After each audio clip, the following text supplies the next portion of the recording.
होली की आत्मा। बचपन से शहर में रहने वाला मनोज इस साल होली की छुट्टियों में अपने गांव दुर्गापुर वापस आता है, जहां उसे देख पूरा गांव खुशी से झूम उठता है।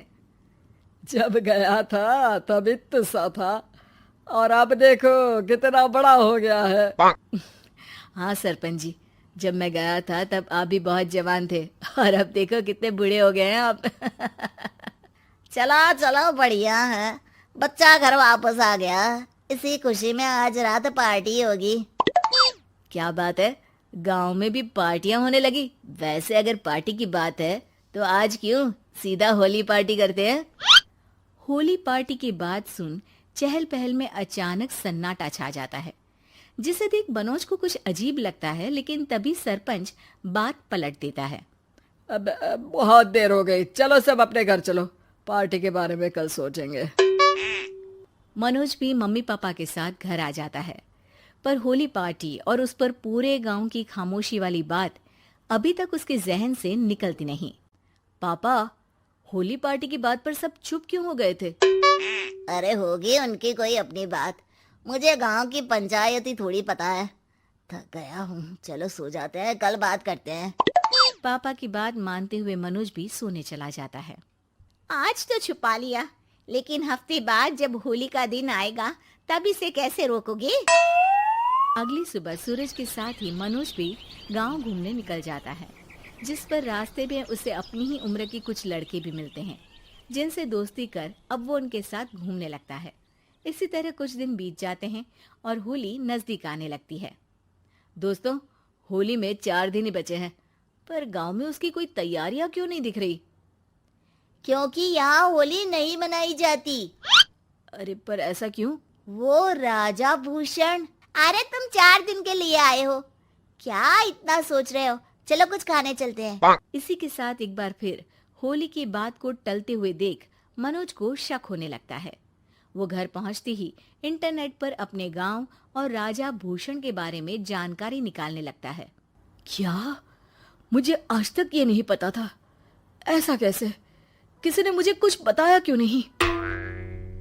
सारी जानकारी लेने के बाद मनोज गांव वालों या अपने मम्मी पापा से कुछ पूछे बिना खुद ही उसकी सच्चाई के बारे में छानबीन करने लगता है, जिसके चलते वो राजा भूषण की हवेली में पहुंचता है। वाह, क्या हवेली है यार। पर क्या यहाँ सच में कोई भूत है? हेलो भूत जी, कोई है क्या? हम इस साल गांव में होली सेलिब्रेट कर रहे हैं, क्या आप उस पर थोड़ा इंटरव्यू देंगे? मनोज के ऐसा बोलते ही गांव में तूफान उठ जाता है और हवेली में रखी सारी चीजें हिलने लगती है। एक अदृश्य शक्ति मनोज को धक्का देकर हवेली से बाहर निकाल दरवाजा बंद कर लेती है।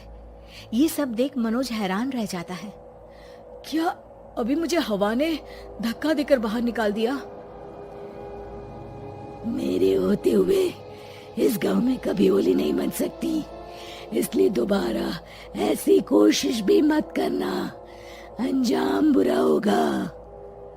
आवाज सुन मनोज हैरानी से इधर उधर देखने लगता है, पर उसे कोई दिखाई नहीं देता। वो गांव वापस आ जाता है, जहां तूफान की वजह से सब कुछ तहस महस हो चुका होता है। आखिर ये तूफान आया कैसे? ना ऐसा कोई मौसम था और ना ही हमने होली का त्योहार मनाने की बात की थी। सरपंच की बात पर कोई रिएक्शन दिए बिना मनोज चुपचाप अपने घर चला जाता है।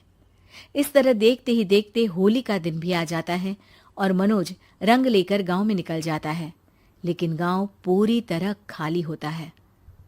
अरे त्योहार का दिन है, धूमधाम की जगह मातम क्यों मनाया हुआ है? मनोज की आवाज सुन सब अपने घर की खिड़कियां खोल के घर के अंदर से ही उसे वापस जाने के लिए कहने लगते हैं, पर वो किसी की नहीं सुनता। तुझे पहले भी समझाया था, अगर होली खेलने की कोशिश भी की तो अच्छा नहीं होगा। अरे बात मान लो बेटा, तुम्हें सच नहीं पता। मुझे सब पता है। सालों पहले इस राजा ने एक अंधविश्वास फैलाया और आप लोग आज तक उसे मानते आ रहे हो। अरे बेटा, जब तुम पैदा भी नहीं हुए थे उससे भी बहुत पहले से इस गांव पर होली का श्राप है। अगर गांव में होली का त्योहार मनाया जाता है तो प्रलय आना पक्की बात होती है।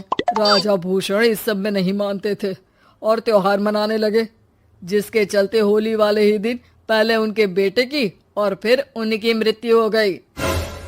तभी से गांव की रक्षा के लिए उनकी आत्मा उस हवेली में रह रही है। सबकी बातें सुन मनोज उलझन में पड़ जाता है।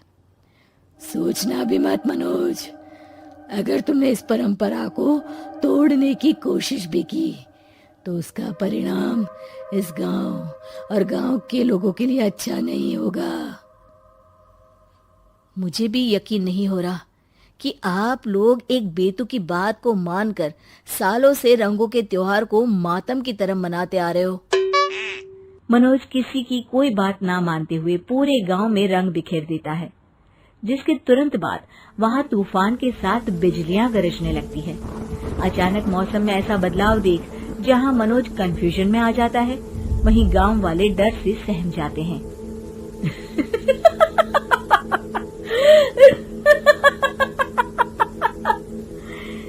इस लड़के ने हमारे जैसे सिर्फ अपने स्वार्थ के लिए नहीं बल्कि पूरे गांव की खुशियों के लिए यहाँ होली मनाई है, जिस वजह से अब इस गांव पर होली का श्राप टूटता है।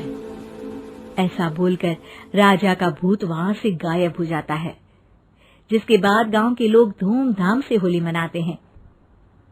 खुशियों के रंग गांव में बिखरे ही होते हैं कि अगली सुबह अचानक मनोज कहीं गायब हो जाता है और एक बार फिर गांव में होली का नया राज शुरू हो जाता है।